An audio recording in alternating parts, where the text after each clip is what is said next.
I'll never forget the day when my life turned upside down.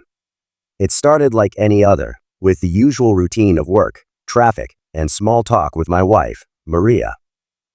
We had been married for nearly 8 years, and even though our relationship had its ups and downs, I always believed in the bond we shared. That day, however, would shake the very foundation of our marriage and my faith in people. It was a Tuesday evening, and I had just gotten home from work.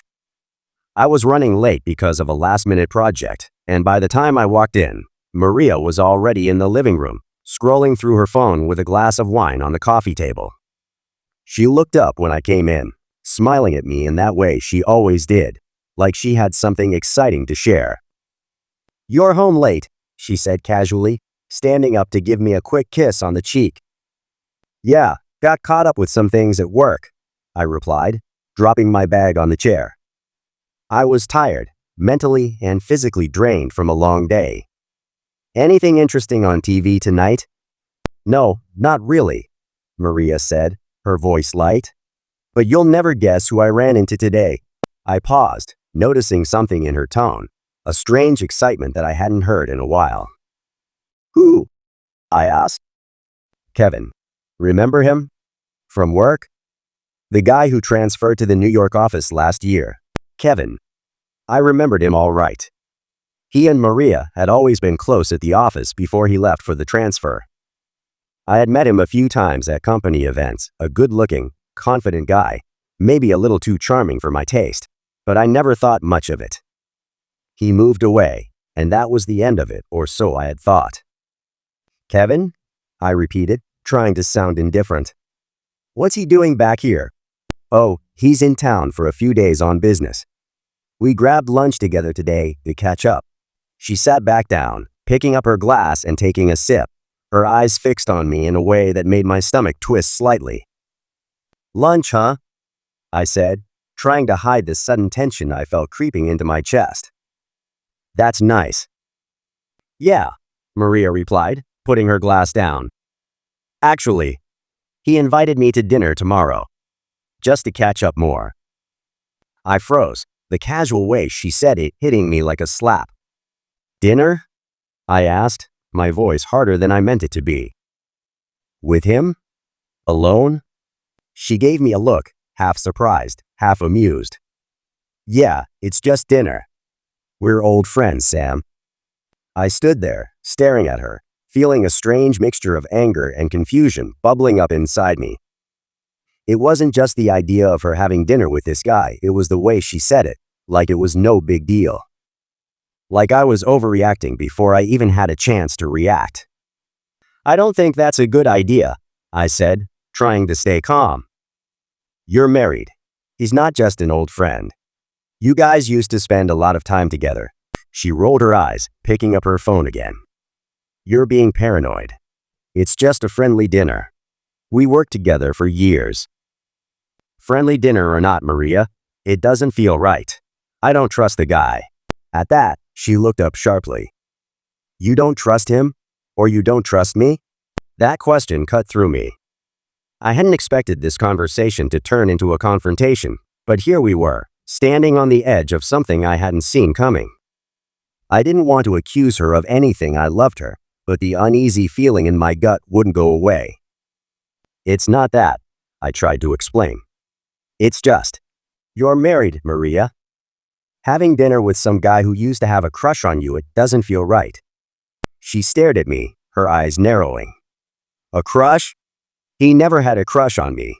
And even if he did, what does that matter? I'm not interested in him, Sam. I'm with you.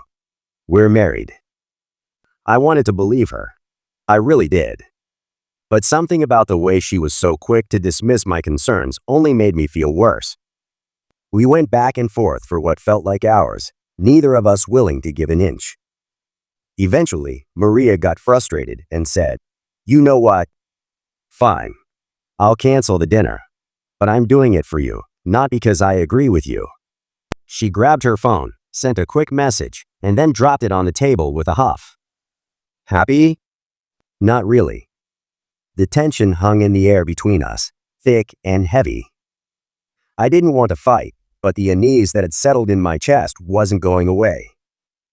The next day passed in a blur.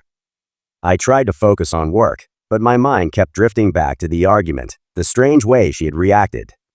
I couldn't shake the feeling that something was off. When I got home that evening, the house was quiet.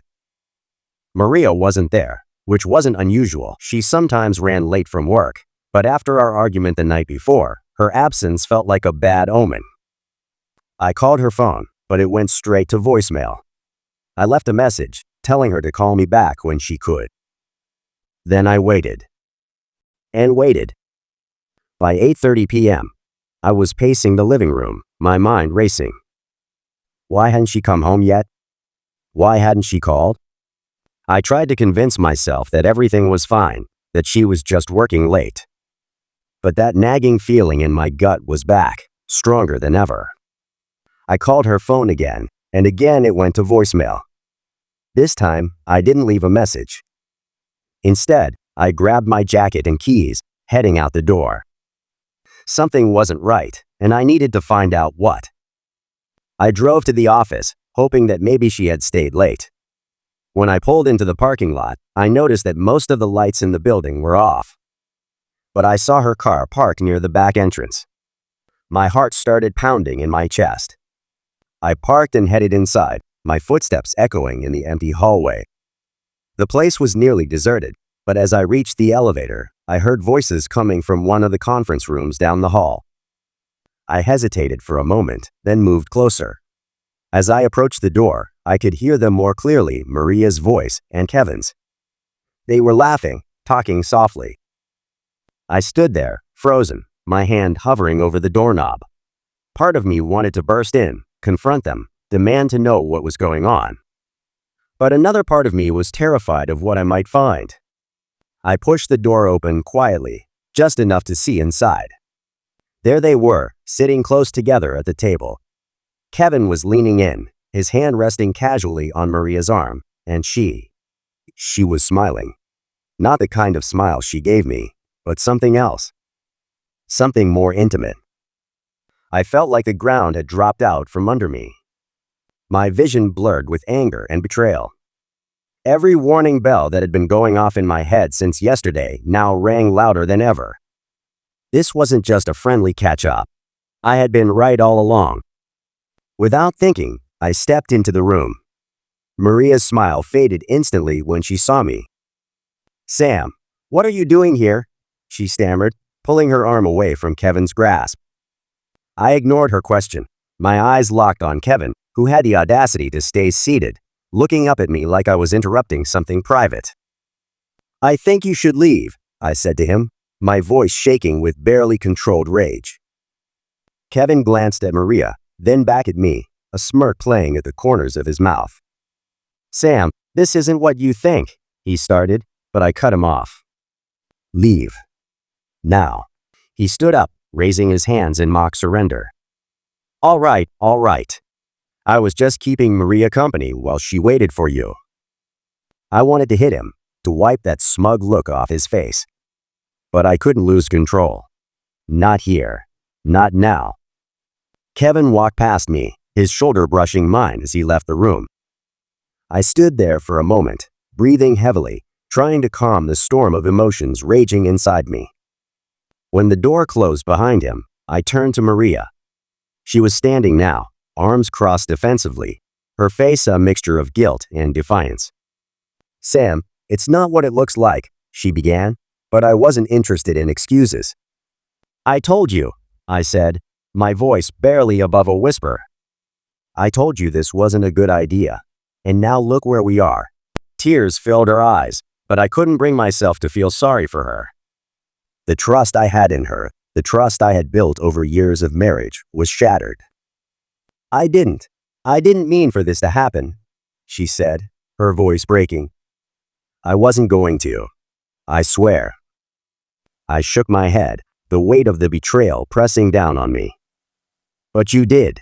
You chose this. You made this happen." We stood there in silence, the reality of what had just happened sinking in. There was no going back from this. No fixing it. "I think you should go home," I said finally, my voice cold. I'll be there later. We'll talk then. She nodded, wiping her eyes as she grabbed her things. She walked past me without another word, leaving me alone in the conference room, staring at the empty chair where Kevin had sat. The fall had come, swift and brutal. Our marriage would never be the same. As the night dragged on, I couldn't stop thinking about how everything had unraveled so quickly. Trust, once broken, is nearly impossible to mend. And while I hadn't seen this coming, I couldn't help but feel that a part of me had always known.